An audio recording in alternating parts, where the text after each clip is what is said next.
안녕하세요. 크립토TV입니다. 오늘은 혼란한 가운데서도 오히려 공포 탐욕 지수가 올라간 이유를 구체적으로 말씀드려 보겠습니다. 여전히 우리는 어수선한 9월을 지나고는 있습니다. 특히나 최근에 미국의 채권 시장이 혼란하게 되면서 국채 금리가 계속 올라가고 있다고 합니다. 근데 9월 금리 인하 사실 기정사실임에도 불구하고 시장 금리가 올라간다. 뭐 어딘가 조금 뭐 문제가 있다는 뜻이겠죠. 그래서 최근에 있었던 굵직한 이슈를 몇 개만 소개해드리면 일단 지난 주말에 트럼프의 이 관세 정책을 미국의 법원에서 위법 판결을 또 내려버립니다. 물론 이제 최종 대법원 판결까지 가봐야 알겠지만 만에 하나라도 이게 위법으로 완전 최종 판결이 날 경우에는요. 이 관세 지금까지 휘둘렀던 관세를 환급을 해줘야 되는 트럼프로서는 어처구니 없는 상황이 벌어질 가능성도 생겼다는 겁니다. 일단 이 가능성이 생겼다. 그러면 어떻게 반응이 될까요?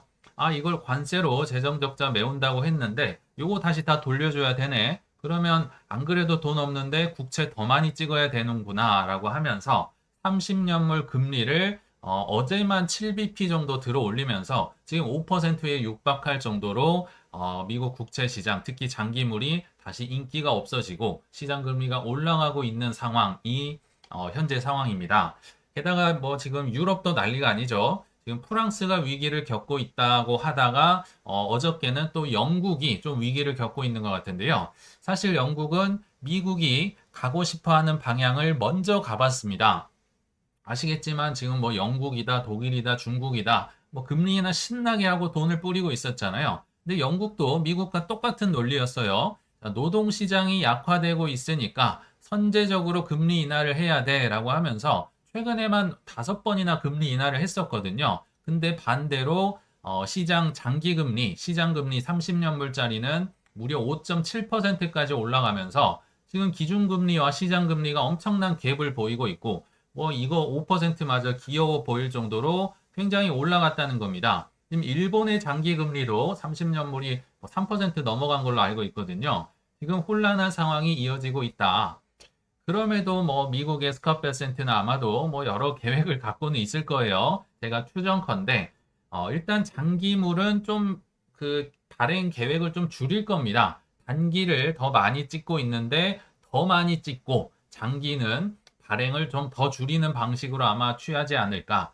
게다가 단기 수요는 지금 안 그래도 높이려고 지금 지니어스 법안, 스테이블 코인 법안을 빨리 통과를 시켰고 또 SLR 규제 완화를 통해서 단기 채권을 미국의 빅4 은행이나 여러 은행들에게 지금 사라고 규제를 완화를 시켜주겠죠. 그래서 단기 수요는 늘리고 장기는 발행 계획을 적게 하고 그리고 구도로도 개입을 하면서 이런 식으로 대응을 하지 않을까 싶은데 뭐 결과는 좀 지나봐야 알 것 같습니다. 현재는 조금 다시 혼란스러운 상황으로 들어가고 있고요.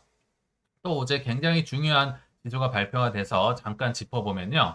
ISM 협회에서 발표하는 PMI 제조업 지수. 이게 왜 알트와 그렇게 연관이 있다는지 다시 한번 소개를 드릴게요. 근데 이번에도 좀 낮게 나오긴 했었죠. 저번 달이 48 정도 나왔었는데요. 어제 발표에 따르면, 즉, 8월 거였죠. 8월 지수가 48.7이 나왔습니다. 뭐 0.7 정도 올랐으니까 뭐 긍정적이라고 할 수도 있겠지만, 최근 한 12개월을 보면요.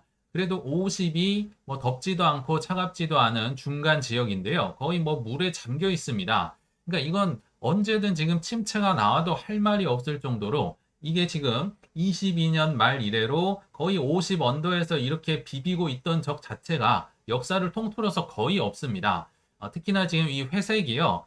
과거에 있었던 침체를 나타내는데 침체가 있을 때마다 거의 한 8, 90%는 50 이하의 PMI 지수가 있었거든요. 뭐 47, 48, 45, 47. 이때만 좀 높았네요. 뭐 44, 뭐 49, 42, 50, 뭐 이런 건데 지금 거의 3년 가까이를 50 근처에서 놀고 있다. 지금 침체가 와도 별로 이상하지 않은 상황이라는 겁니다.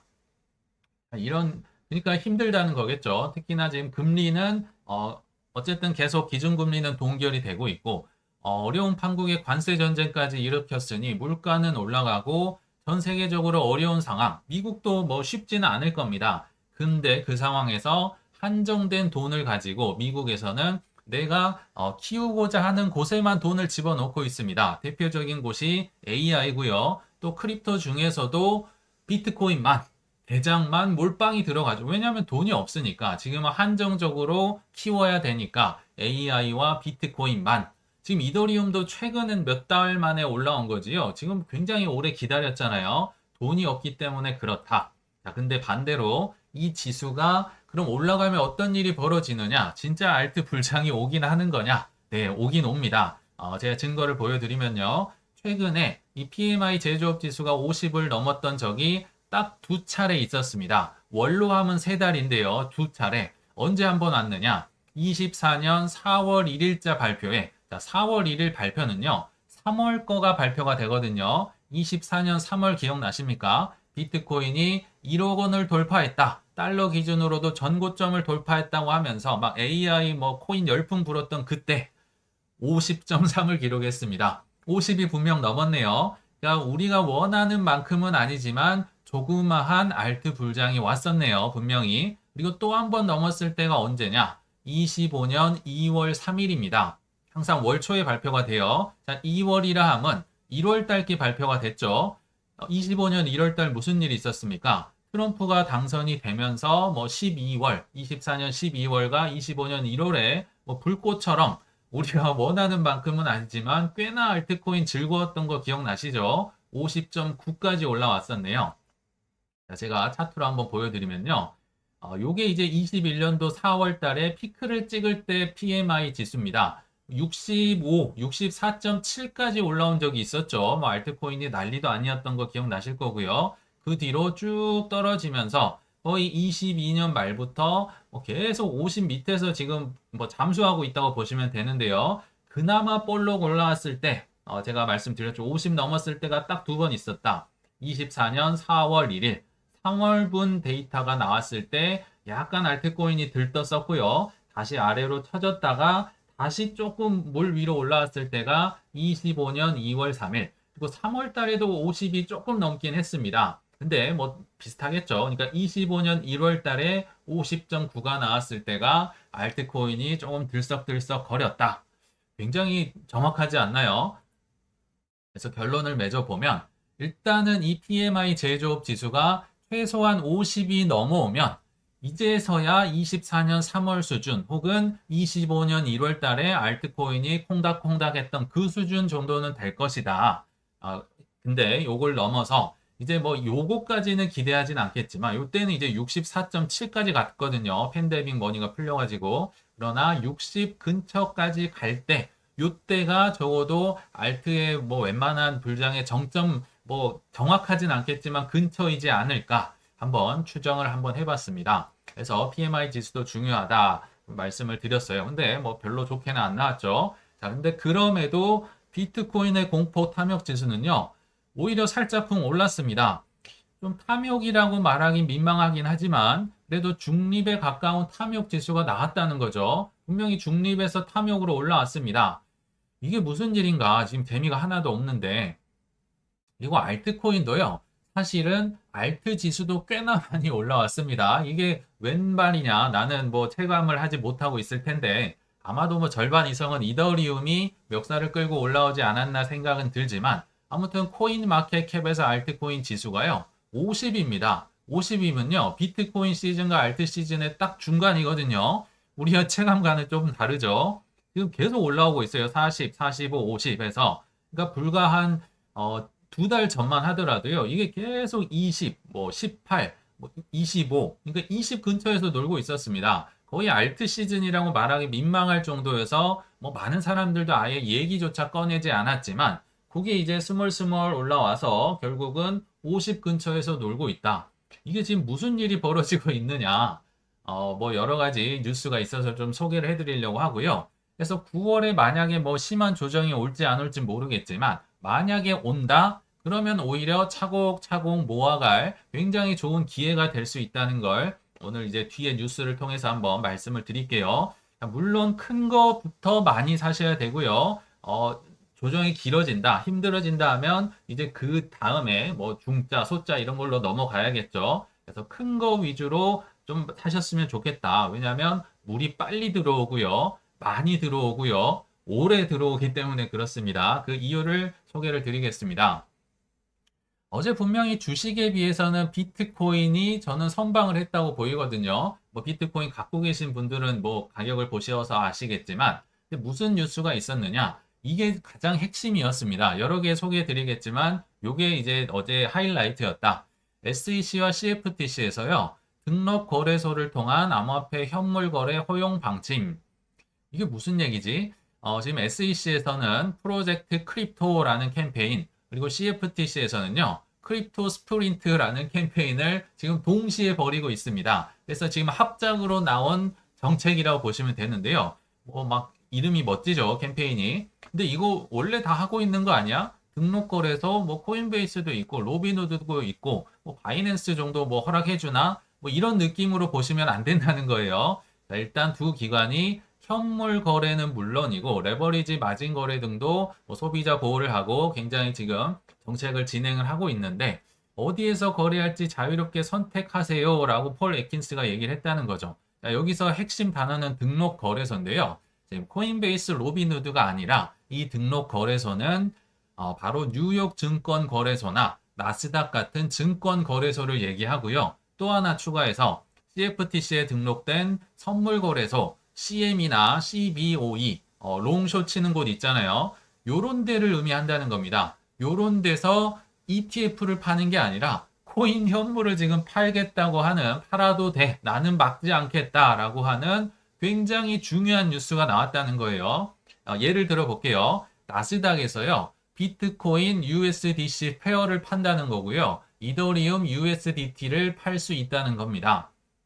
그리고 롱숏 치는 CME 거래소에서 아니 비트이더 말고 뭐 선물 말고 현물, 크립토 현물을 팔 거야. 선물이 아니라 현물을 판다는 겁니다. 이게 너무 안 와닿는 거죠. 예를 들어 볼게요. 코스피에서요. 비트코인, 이더리움, 솔라나, XRP 판다고 생각을 해보십시오. 이게 얼마나 충격적인 일인지 아시겠죠? 그러니까 반대로 얘기하면 지금 코인베이스나 로빈후드는 난리가 난 겁니다.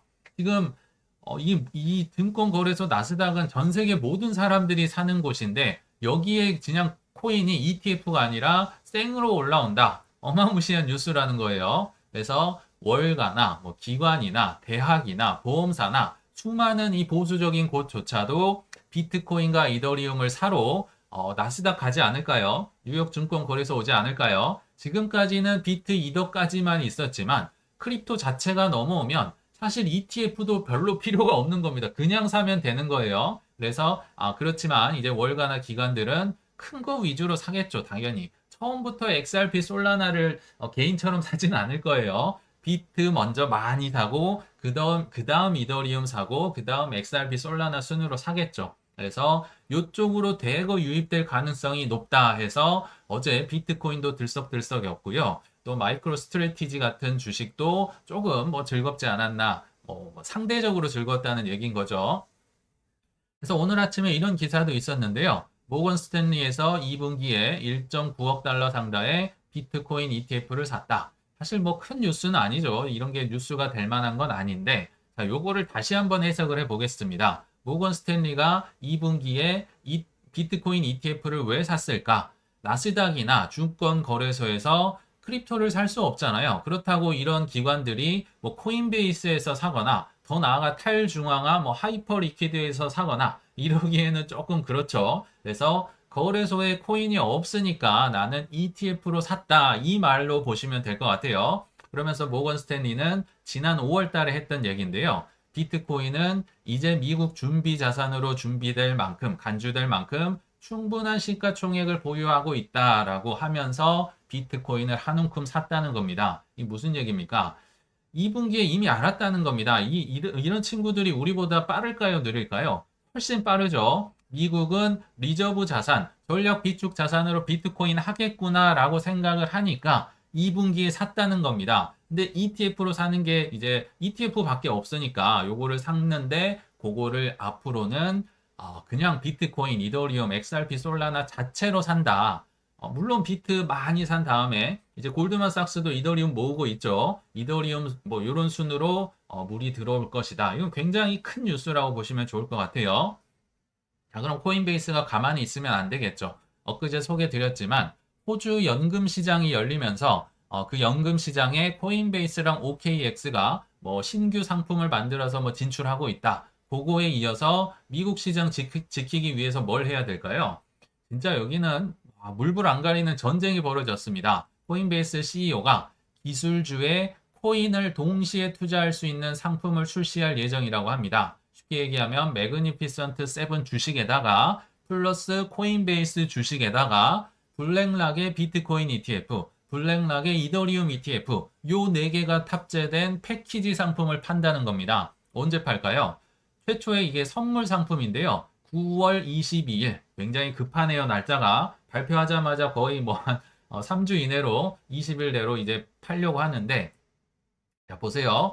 물이 들어오니까 이런 걸 만들까요? 아니면 물이 뭐 이제 끝났는데 이런 걸 뭐 만들든지 말든지 하고 있는 상황인가요? 지금 굉장히 급하다는 겁니다. 물이 들어올 때, 뭐 9월에 조정이 있든지 없든지 아무튼 나는 4분기를 위해서 이때 출시를 하겠다. 그리고 뭐 나스닥이나 뭐 뉴욕 증시랑 한판 싸우겠다. 그들도 지금 코인을 가져가는 판국이잖아요. 로비를 뭐 하고 뭐 SH나 이렇게 얘기를 했겠죠. 나도 코인 팔게 해줘. 왜냐하면 코인베이스, 뭐 로빈후드, 크립토닷컴, 뭐 크라켄 이런 애들이 자꾸 주식을 토큰화해 가지고 판다고 하니까 야, 이 나스닥도 화가 나는 거죠. 그래서 나도 코인 팔겠어. 그러니까 코인베이스도 나도 매그니피센트 7 팔 거야. 코인베이스 내가 팔 거야. 이거 블랙락에 비트 이더 팔 거야.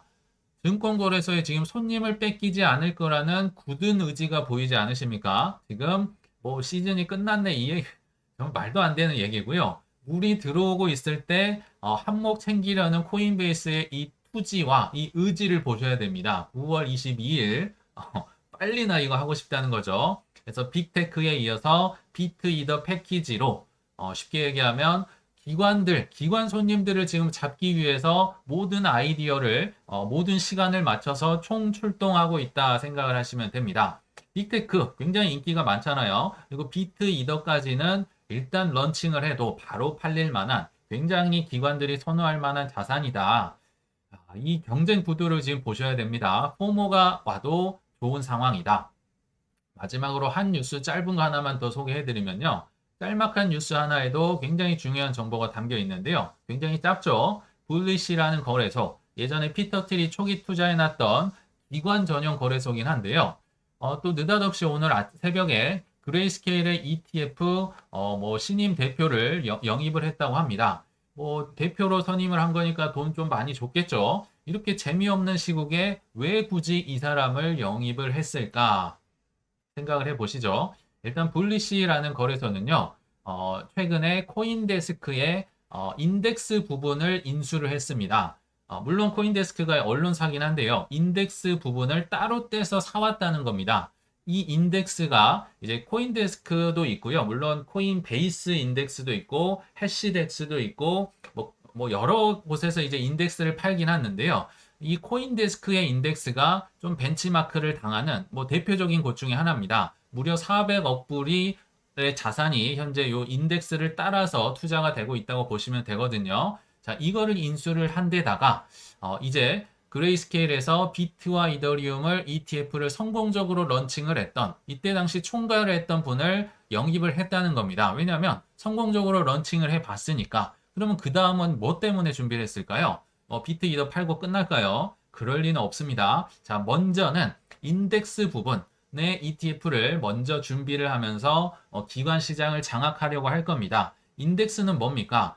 계속 소개해드리지만 예를 들면 비트코인 70%, 이더리움 20%, 뭐 XRP 솔라나 뭐 5%, 뭐 이런 식으로 해서 들어가는 게 인덱스잖아요. 그래서 비트랑 이더 위주로도 아직도 물이 차려면 멀었다. 여기부터 차야 된다. 계속 소개를 해드리는 겁니다.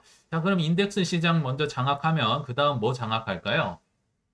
빠르면 4분기부터 그 뒤로는 이제 기관 대상으로 중자, 소자, 지금 대자 나왔으니까 중자, 소자 결국 나온다는 겁니다. 뭐 이제 개별 알트코인도 나오겠지만 이제 짜잘한 테마, 뭐 AI 테마, 디파이 테마, RWA, 뭐 2배짜리, 3배짜리, 마이너스 뭐 2배, 3배짜리 온갖 파생 상품이 나오면서 이 ETF 시장까지도 지금 불리시가 장악을 하기 위해서 큰 돈을 쓰고 준비하고 있다. 그쵸? 이게 뭐 불장이 끝났는데 언제 올지 모르는데 굳이 이런 사람들을 영입할 필요 자체가 없는 겁니다. 선물 상품을 만들 필요가 없고요. 뭐 코인베이스랑 나스닥이 싸울 필요도 없습니다. 그렇겠죠? 그리고 가장 중요한 행동, 뭐 기사 제목이 재밌어서 한번 가져와 봤는데요. 트럼프를 두고 정치는 부캐릭터고 본캐는 코인왕 아니냐. 그 정도로 지금 트럼프 일가가 코인에 진짜 몰빵을 했습니다. 지금 어떤 기사까지 나왔냐면요. 이 팔 수 없는 코인 관련 자산 모든 것까지를 다 합쳐보면 지금 트럼프의 부동산 자산을 이미 뛰어넘었다고 합니다. 야, 부동산 제국으로 부자가 됐던 분인데 크립토 이게 다 따져보면 크립토가 더 넘었다고 해요. 그만큼 부를 지금 코인으로 늘려나가고 있는데 미국이 전략 비축을 안 할까요? 그럴 리가 없겠죠. 트럼프는 본인 이 행동이 보이잖아요. 가문 전체가 지금 코인 왕국을 일어났는데 미국이 비트, 이더, 뭐 많으면 XRP, 솔라나까지도 전략 비축을 할 가능성이 저는 있다라고 그래서 생각이 드는 겁니다. 뭐 행동을 보면 이제 나오는 거잖아요. 그래서 결론은요. 9월에 심한 조정이 만약 오더라도 성질을 내고 뭐 왜 안 와요 하기보다는요. 우리는 이 영화의 결말을 지금 알고 보고 있는데 오히려 매우 즐겁게 반갑게 맞아주셔야 되지 않을까 생각해 보면서 이만 마치겠습니다. 시청 감사합니다.